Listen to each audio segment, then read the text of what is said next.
اور عہد پورا کرنے کا اصل سبب ہے۔ یاد رہے کہ دین قبول کرنے پر جبر نہیں کیا جا سکتا، البتہ دین قبول کرنے کے بعد اس کے احکام پر عمل کرنے پر مجبور کیا جائے گا۔ اس کی مثال یوں سمجھیں کہ کسی کو اپنے ملک میں آنے پر حکومت مجبور نہیں کرتی، لیکن جب کوئی ملک میں آ جائے تو حکومت اسے قانون پر عمل کرنے پر ضرور مجبور کرے گی۔ احکام قرآن پر عمل کی ترغیب۔ علامہ اسماعیل حقی رحمۃ اللہ تعالی علیہ فرماتے ہیں اللہ تعالیٰ کی کتابوں سے مقصود ان کے تقاضوں کے مطابق عمل کرنا ہے، نہ فقط زبان سے بالترتیب ان کی تلاوت کرنا۔ اس کی مثال یہ ہے کہ جب کوئی بادشاہ اپنی سلطنت کے کسی حکمران کی طرف کوئی خط بھیجے اور اس میں حکم دے کہ فلاں فلاں شہر میں اس کے لیے ایک محل تعمیر کر دیا جائے، اور جب وہ خط اس حکمران تک پہنچے تو وہ اس میں دیے گئے حکم کے مطابق محل تعمیر نہ کرے، البتہ اس خط کو روزانہ پڑھتا رہے، تو جب بادشاہ وہاں پہنچے گا اور محل نہ پائے گا تو ظاہر ہے کہ وہ حکمران عتاب بلکہ سزا کا مستحق ہوگا، کیونکہ اس نے بادشاہ کا حکم پڑھنے کے باوجود اس پر عمل نہیں کیا۔ تو قرآن بھی اسی خط کی طرح ہے جس میں اللہ تعالیٰ نے اپنے بندوں کو حکم دیا کہ وہ دین کے ارکان جیسے نماز اور روزہ وغیرہ کی تعمیر کریں، اور بندے فقط قرآن مجید کی تلاوت کرتے رہیں اور اللہ تعالیٰ کے حکم پر عمل نہ کریں تو ان کا فقط قرآن مجید کی تلاوت کرتے رہنا حقیقی طور پر فائدہ مند نہیں۔ یہی بات امام غزالی رحمت اللہ تعالی علیہ نے بھی متعدد جگہ ارشاد فرمائی ہے۔ ثم توليتم من بعد ذلك فلولا فضل الله عليكم ورحمته لكنتم من الخاسرين۔ ترجمہ، اس کے بعد پھر تم نے روح گردانی اختیار کی تو اگر تم پر اللہ کا فضل اور اس کی رحمت نہ ہوتی تو تم نقصان اٹھانے والوں میں سے ہو جاتے۔ فضل اللہ، اللہ کا فضل، تفسیر صراط الجنان میں ہے۔ یہاں فضل و رحمت سے یا تو توبہ کی توفیق مراد ہے کہ انہیں توبہ کی توفیق مل گئی، اور یا عذاب کو مؤخر کرنا مراد ہے، یعنی بنی اسرائیل پر عذاب نازل نہ ہوا بلکہ انہیں مزید مہلت دی گئی۔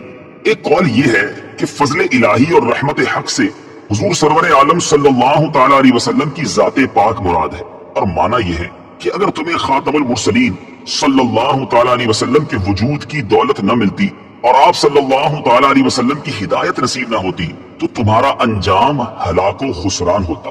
اس سے معلوم ہوا کہ حضور اقدس صلی اللہ تعالی علیہ وسلم مخلوق پر اللہ تعالیٰ کا فضل بھی ہے اور رحمت بھی ہے۔ وَلَقَدْ عَلِمْتُمُ الَّذِينَ اعْتَدَوْا مِنكُمْ فِي السَّبْتِ فَقُلْنَا لَهُمْ كُونُوا قِرَدَةً خَاسِئِينَ۔ ترجمہ، اور یقیناً تمہیں معلوم ہے وہ لوگ جنہوں نے تم میں سے ہفتے کے دن میں سرکشی کی تو ہم نے ان سے کہا کہ دھتکارے ہوئے بندر بن جاؤ۔ الذین اعتدوا، جنہوں نے سرکشی کی، تفسیر صراط الجنان میں ہے۔ شہر ایلا میں بنی اسرائیل آباد تھے، انہیں حکم تھا کہ ہفتے کا دن عبادت کے لیے خاص کر دیں اور اس روز شکار نہ کریں اور دنیاوی مشاغل ترک کر دیں۔ ان کے ایک گروہ نے یہ چال چلی کہ وہ جمعہ کے دن شام کے وقت دریا کے کنارے کنارے بہت سے گڑھے کھودتے اور ہفتے کے دن ان گڑھوں تک نالیاں بناتے جن کے ذریعے پانی کے ساتھ آ کر مچھلیاں گڑھوں میں قید ہو جاتی، اور اتوار کے دن انہیں نکالتے اور کہتے کہ ہم مچھلی کو پانی سے ہفتے کے دن تو نہیں نکالتے۔ یہ کہہ کر وہ اپنے دل کو تسلی دے لیتے۔ 40 یا 70 سال تک ان کا یہی عمل رہا، اور جب حضرت داؤد علیہ نبینا علیہ الصلوۃ والسلام کی نبوت کا زمانہ آیا تو آپ علیہ الصلوۃ والسلام نے انہیں اس سے منع کیا اور فرمایا کہ قید کرنا ہی شکار ہے جو تم ہفتے ہی کو کر رہے ہو۔ جب وہ باز نہ آئے تو آپ علیہ الصلوۃ والسلام نے ان پر لعنت فرمائی اور اللہ تعالیٰ نے انہیں بندروں کی شکل میں مسخ کر دیا۔ بعض مفسرین نے فرمایا کہ نوجوان بندروں کی شکل میں اور بوڑھے خنزیروں کی شکل میں مسخ ہو گئے۔ ان کی عقل اور حواس تو باقی رہے مگر قوت گویائی زائل ہو گئی اور بدنوں سے بدبو نکلنے لگی۔ وہ اپنے اس حال پر روتے رہے یہاں تک کہ 3 دن میں سب ہلاک ہو گئے، ان کی نسل باقی نہ رہی، اور یہ لوگ 70,000 کے قریب تھے۔ اس واقعے کی مزید تفصیل سورہ اعراف کی آیت 163 تا 166 میں آئے گی۔ حیلہ کرنے کا حکم۔ یاد رہے کہ حکم شرعی کو باطل کرنے کے لیے حیلہ کرنا حرام ہے، جیسا کہ یہاں مذکور ہوا، اور حکم شرعی کو کسی دوسرے شرعی طریقے سے حاصل کرنے کے لیے حیلہ کرنا جائز ہے، جیسا کہ قرآن پاک میں حضرت ایوب علیہ السلام کا اس طرح کا عمل سورہ صاد آیت نمبر 44 میں مذکور ہے۔ فجعلناها نكالا لما بين يديها وما خلفها وموعظة للمتقين۔ ترجمہ، تو ہم نے یہ واقعہ اس وقت کے لوگوں اور ان کے بعد والوں کے لیے عبرت اور پرہیزگاروں کے لیے نصیحت بنا دیا۔ نکالن عبرت تفسیر صراط الجنان میں ہے۔ اس سے معلوم ہوا کہ قرآن پاک میں عذاب کے واقعات ہماری عبرت و نصیحت کے لیے بیان کیے گئے ہیں، لہٰذا قرآن پاک کے حقوق میں سے ہے کہ اس طرح کے واقعات و آیات پڑھ کر اپنی اصلاح کی طرف بھی توجہ کی جائے۔ وَإِذْ قَالَ مُوسَى لِقَوْمِهِ إِنَّ اللَّهَ يَأْمُرُكُمْ أَن تَذْبَحُوا بَقَرَةً قَالُوا أَتَتَّخِذُنَا هُزُوًا قال أعوذ بالله أن أكون من الجاهلين قالوا ادع لنا ربك يبين لنا ما هي قال إنه يقول إنها بقرة لا فارض ولا بكر عوان بين ذلك فافعلوا ما تؤمرون قال ادع لنا ربك يبين لنا ما لونها قال إنه يقول إنها بقرة صفراء فاقع لونها تسر الناظرين قالوا ادع لنا ربك يبين لنا ما هي إن البقرة شابه علينا وَإِنَّا إِن شَاءَ اللَّهُ لَمُهْتَدُونَ۔ ترجمہ اور یاد کرو جب موسیٰ نے اپنی قوم سے فرمایا بے شک اللہ تمہیں حکم دیتا ہے کہ ایک گائے ذبح کرو، تو انہوں نے کہا کہ کیا آپ ہمارے ساتھ مذاق کرتے ہیں؟ موسیٰ نے فرمایا میں اللہ کی پناہ مانگتا ہوں کہ میں جاہلوں میں سے ہو جاؤں۔ انہوں نے کہا کہ آپ اپنے رب سے دعا کیجئے کہ وہ ہمیں بتا دے کہ وہ گائے کیسی ہے۔ فرمایا اللہ فرماتا ہے کہ وہ ایک ایسی گائے ہے جو نہ تو بوڑھی ہے اور نہ بالکل کم عمر، بلکہ ان دونوں کے درمیان ہو، تو وہ کرو جس کا تمہیں حکم دیا جا رہا ہے۔ انہوں نے کہا آپ اپنے رب سے دعا کیجئے کہ وہ ہمیں بتا دے اس گائے کا رنگ کیا ہے۔ فرمایا کہ اللہ فرماتا ہے کہ وہ پیلے رنگ کی گائے ہے جس کا رنگ بہت گہرا ہے، وہ گائے دیکھنے والوں کو خوشی دیتی ہے۔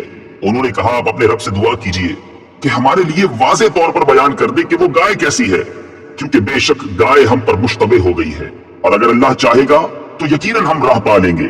وَإِذْ قَالَ مُوسَى اور جب موسیٰ نے فرمایا، تفسیر صراط الجنان میں ہے۔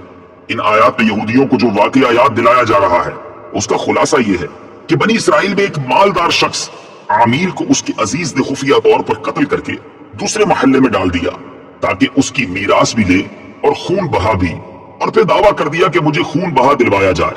قاتل کا پتہ نہ چلتا تھا۔ وہاں کے لوگوں نے حضرت موسیٰ علیہ السلام سے درخواست کی کہ آپ دعا فرمائیں کہ اللہ تعالیٰ حقیقت حال ظاہر فرمائے۔ اس پر حکم ہوا کہ ایک گائے ذبح کر کے اس کا کوئی حصہ مقتول کو مارے، وہ زندہ ہو کر قاتل کے بارے میں بتا دے گا۔ لوگوں نے حیرانی سے کہا کہ آپ علیہ السلام ہم سے مذاق کر رہے ہیں، کیونکہ مقتول کا حال معلوم ہونے اور گائے کے ذبح کرنے میں کوئی مناسبت معلوم نہیں ہوتی۔ اس پر حضرت موسیٰ علیہ السلام نے جواب دیا میں اس بات سے اللہ تعالیٰ کی پناہ مانگتا ہوں کہ میں مذاق کر کے جاہلوں میں سے ہو جاؤں۔ جب بنی اسرائیل نے سمجھ لیا کہ گائے کا ذبح کرنا مذاق نہیں بلکہ باقاعدہ حکم ہے، تو انہوں نے حضرت موسیٰ علیہ السلام سے اس کے اوصاف دریافت کیے، اور بار بار سوال کر کے وہ لوگ قیدیں بڑھاتے گئے، اور بالآخر یہ حکم ہوا کہ ایسی گائے ذبح کرو جو نہ بوڑھی ہو اور نہ بہت کم عمر بلکہ درمیانی عمر کی ہو، بدن پر کوئی داغ نہ ہو، ایک ہی رنگ کی ہو، رنگ آنکھوں کو بھانے والا ہو، اس گائے نے کبھی کھیتی باڑی کی ہو نہ کبھی کھیتی کو پانی دیا ہو۔ آخری سوال میں انہوں نے کہا کہ اب ہم انشاءاللہ عز و جل راہ پا لیں گے۔ بہرحال جب سب کچھ طے ہو گیا تو ان کی تسلی ہو گئی، پھر انہوں نے گائے کی تلاش شروع کر دی۔ ان کے اطراف میں ایسی صرف ایک گائے تھی۔ اس کا حال یہ تھا کہ بنی اسرائیل میں ایک صالح شخص تھے، ان کا ایک چھوٹا بچہ تھا، اور ان کے پاس ایک گائے کے بچے کے علاوہ اور کچھ نہ رہا تھا۔ انہوں نے اس کی گردن پر مہر لگا کر اللہ تعالیٰ کے نام پر چھوڑ دیا اور بارگاہ حق میں عرض کی یا رب عز و جل، میں اس بچیا کو اس فرزند کے لیے تیرے پاس ودیعت رکھتا ہوں تاکہ جب یہ فرزند بڑا ہو تو یہ اس کے کام آئے۔ اس نیک شخص کا تو انتقال ہو گیا، لیکن وہ بچیا جنگل میں اللہ تعالیٰ کی حفاظت میں پرورش پاتی رہی۔ یہ لڑکا جب بڑا ہوا تو صالح و متقی بنا اور ماں کا فرما بردار تھا۔ ایک دن اس کی والدہ نے کہا اے نور نظر، تیرے باپ نے تیرے لیے فلاں جنگل میں خدا کے نام ایک بچیا چھوڑی تھی، وہ اب جوان ہو گئی ہوگی، اللہ تعالیٰ سے دعا کرو کہ وہ تجھے عطا فرمائے۔